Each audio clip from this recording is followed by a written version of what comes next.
في يومه الأول بقى دخل يعرف نفسه للفريق وكلهم استقبلوه، بس مش استقبال عادي، لأ دي تشريفة يا فنان. دول فاجئوه كنوع من أنواع الترحيب بيه أو حاجة شكل كده يعني. الواد ما بيستحملش الهبل ده وبيغمى عليه، فالعيال بتتصدم. الواد ده شكله بسكوتاية. المهم بيفوق بيلاقي نفسه قدام نائب القائد ليسي، بيقول له إنه راجل محترم وعشان كده وقفه قدامه وقالها بالنص زي ما بقولك كده: الشغلانة دي مش لعبة عيال، وإن اللي جاي كله سواد طافح على الكل، وتقريبا كده كلنا هنموت يا فنان. الواد ما بيفرقش معاه الكلام ده، والفرقة بعدها بدأت تتحرك بالفعل. دي أول مهمة استكشافية للواد معاهم. بيتمشوا لهناك، وأثناء كده بيلاقوا مجموعة جديدة شكلهم كده بتمرنوا، لكن بطلنا دخل مكانه وشاف منظر خلاه مش عارف هو فين حرفيا. المهم بعد ما بيخلصوا واستغربوا بيجي لهم تحذير من وحدة الدعم، مفادوا إن في موجات مغناطيسية غريبة هم مش عارفين مصدرها إيه أو إيه اللي جابها هنا أساسا. باختصار لازم الكل ياخد حذره، لأن شكل كده العدو قرب يطلع عليهم.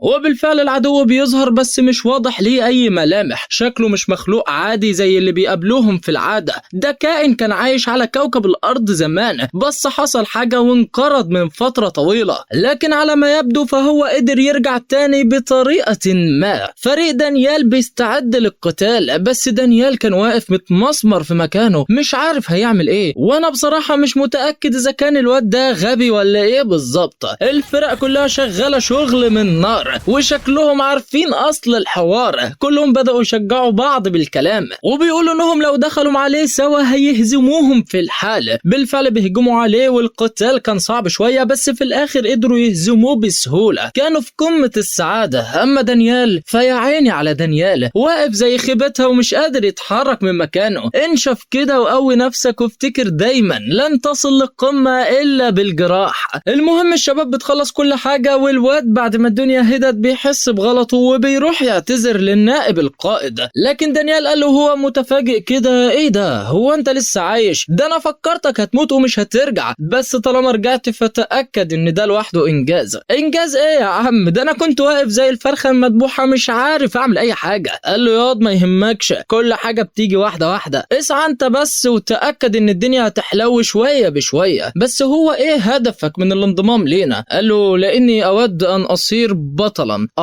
الكلمات دي اثرت في انا شخصيا واثرت في لوسي جدا. عارف ان الواد ده طموحه كبير جدا وعنده عزيمة تفلق الحجر. وفي الاثناء دي بتوصلهم رسالة من فريق الدعم بتقول ان الوحدة اللي قدامهم وقعت في خطر كبير جدا، وقابلوا عدو قوي بكتير من اللي هم لقوه، عشان كده بعتوا الطلب بالمساعدة. ولحسن حظهم ان كان فريق دانيال قريب منهم. بيروحوا على هناك، ولما بيوصلوا بيلاقوا الشخص اتصاب بالعدوى، والمصيبة انه كان خلاص اتحول لوحش مرعب. فريق دانيال دخل عليه، بس الوحش ده قوي جدا لدرجة ان حتى فريقنا ما قدرش يعمل معاه حاجة واتهزم بسهولة. ما فضلش غير الاتنين دول، دانيال وليسي. ليسي قال لدانيال سيبهولي انا اللي هتعامل معاه، بس بطلنا تشجع خلاص وقال لا والله المرة دي انا اللي هخلص عليه ومش هسمح لنفسي افشل تاني. ليسي اول ما شاف اصراره ده اتحمس وقال له دوس يا بطل، انت قدام وانا هدعمك من ورا. البطل وقتها طلع سلاحه واستعد بكل ما اتاه من قوة وبيهجم عليه. الوحش هو كمان هجم عليه، ودانيال بيقاتل بكل قوته، كان بيصد ضرباته وبيشتته بشعاع ضوئي. الوحش بيتغفل للحظة، واللحظة دي كانت كفيلة بان الوحش العنيف الاسد المخيف ليسي خلص عليه. بيقضي على الوحش في لحظات، وقدروا يسيطروا فعلا على الوضع اخيرا. بينقذوا المصابين، وليسي بدأ يمدح البطل دانيال كاي. العيال اول ما سمعوا اسم والده اتصدموا جدا، ووشهم زي ما انت شايف كده. ايه الحكاية؟ الاسم ده مش غريب عليا. هل كاي تعني حاجة باليابانية؟ ده اللي اكيد هنعرفه قدام شوية. المهم حاليا بيمر الوقت سريعا، وبعد مرور 7 ايام بنشوف الشباب وهم بيحاولوا يقضوا على وحش الصحراء ده. كان بيغوص ويطلع فجأة، بيهاجم العيال وينزل من تاني. انا مش عارف هو بيعمل ايه بصراحة، وحش مهزأ بصحيح. ما علينا يا سيدي. موكي بتحدد مكان الوحش بالحرارة وبتقول للكل يهاجموه في الحالة. كلهم بيسمعوا كلامها، وده لانها الوحيدة اللي بتقدر تحدد اماكنهم. بس المشكلة الوحيدة هي ان قدرتها دي مش شغالة طول الوقت، بتفضل وقت محدد بس. بتشاور لهم على المكان عشان يخلصوا عليه، بس دانيال معرفش يصيب الهدف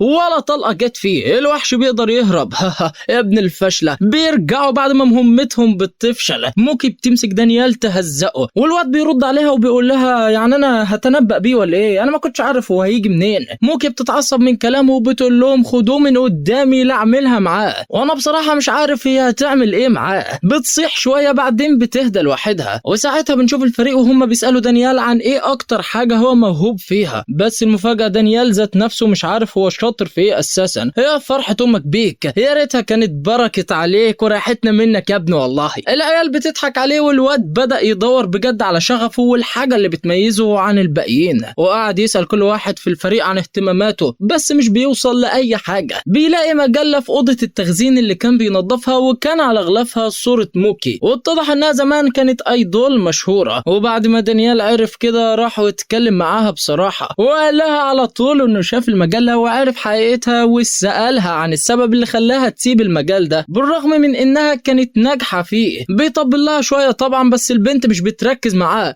بتطنشه. وشكل البنت كان عندها ماضي سيء جدا، وعشان كده لما دانيال اتكلم معاها هي زعقت له ومشيت على طول. الواد اول ما شاف كده حس بالذنب جامد، هو افتكر ان هو اللي قلب عليها المواجع يعني. بالليل بقى الايدول حلمت بحلم غريب وكان الحلم ده من ماضيها. سبحان الله، صدفه مرتبها المخرج يا صديقي. ما علينا. المهم على كده اليوم بيخلص وتاني يوم الصبح دانيال كان مستنيها، واول ما بيشوفها بيقول لها انا على فكره شفت الفيديو بتاعك وطبعا انا مش هوريهولك حفاظا على مشاعرك يا زميلي. المهم فكنا من العبث ده وخلينا في المفيد. ايوه المفيد. الفريق بتاع دانيال بيرجعوا لنفس المهمه العاديه، والمره دي كانت فرصه ليهم يعوضوا اللي فات وخسارتهم ضد وحش الرمال. موكي كانت خلصت الاوامر ووزعتها على الفريق كلها، كل واحد عرف دوره بالظبط وبداوا في تنفيذ تلك الخطه. كل حاجه مشت تمام جدا وقدروا فعلا يتخلصوا من الوحش الرملي بسهوله شديده. بيرجعوا تاني وموكي مدحت دانيال جامد قوي وباين عليهم كده ان هما الاتنين اتصالحوا وبقوا اكتر من السمنه على العسل، وشكل كده هيكون في قصه حب بينهم بعدين، بس ادينا هنكمل وهنشوف. وفي الوقت اللي الواد كان رايح يرتاح فيه ليسي جاله وقال له ان القائده عايزه تكلمه ضروري في موضوع مهم جدا، فروح بسرعه وشوفها قبل ما تقلب عليك. بيروح فعلا ولما بيوصل القائده قالت له انها عندها مهمه خاصه ليه وانه لو قدر ينفذها هيبقى بطل بشكل رسمي زي ما كان دايما بيحلم. كلها هتهتف باسمك يا ابني، دانيال البطل دانيال البطل، وهتبقى اشهر من كريستيانو ومن انا شخصيا. كلام جميل، بس طبعا المهمه دي هو ليه حق يرفضها وما يعملهاش. ومحتوى المهمه كان انه يروح يقتل الشخص ده. اول ما دانيال سمع الكلام ده اتصدم جدا. هو ايه اللي انت بتقوليه ده؟ انا مستحيل اعمل كده. بيعدي اليوم وبعد معارك كتير فريق دانيال اخد اجازه النهارده وكلهم رايحين مكان معروف للتسوق وشراء حاجات متنوعه. ولما وصلوا هناك كل واحد فيهم راح لوحده يتسوق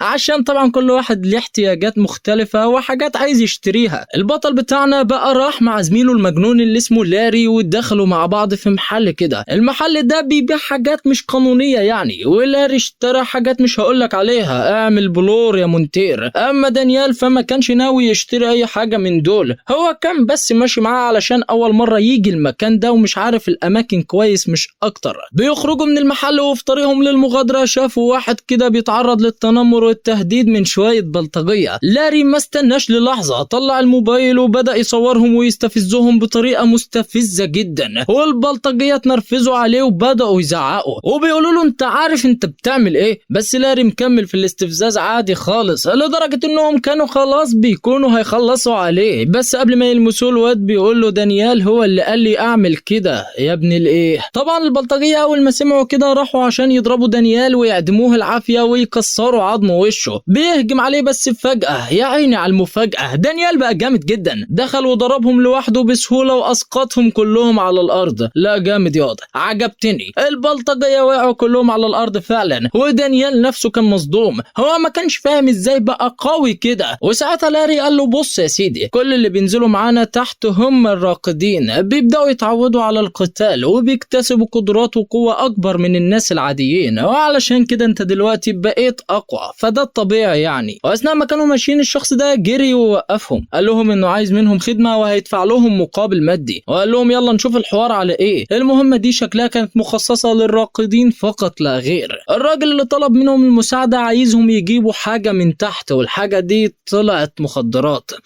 افيون.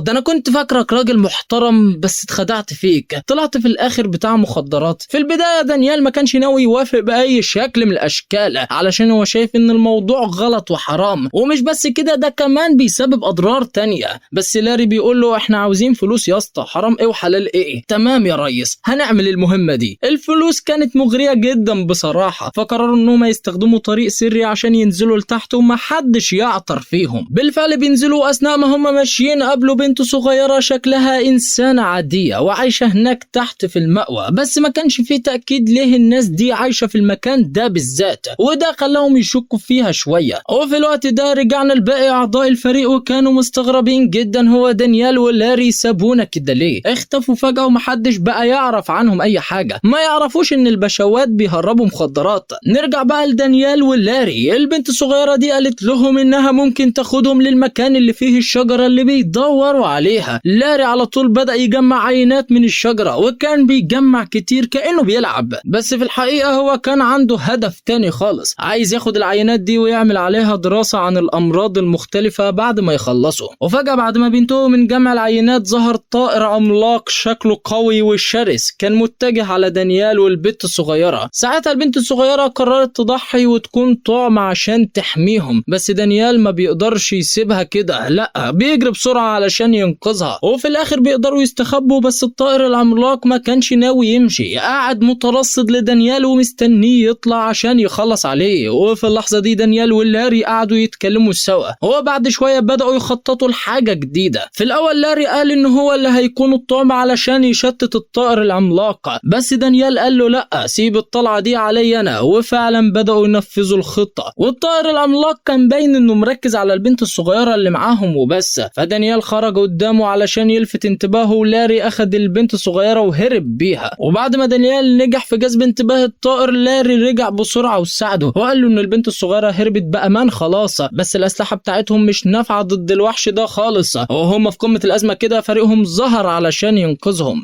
وده بعد ما عرفوا مكانهم من التاجر بتاع المخدرات. ولما رجعوا للقاعدة النائب شخط فيهم جامد جدا وفضل ينصحهم وقعد يوبخهم بمحاضرة محترمة الصراحة. وساعتها لاري ودانيال كانوا حاسين بالذنب جدا. بعدها دانيال راح للقائدة وقال لها انه خلاص هيقبل المهمة الخاصة دي، بس المفاجأة بقى الشخص اللي القائد عايزاه يكون الهدف في عملية الاغتيال هي البنت الصغيرة نفسها، والبنت دي اسمها ليزا بالمناسبة. يعني دانيال كان مصدوم جدا لما عرف ان البنت الصغيرة هي الهدف.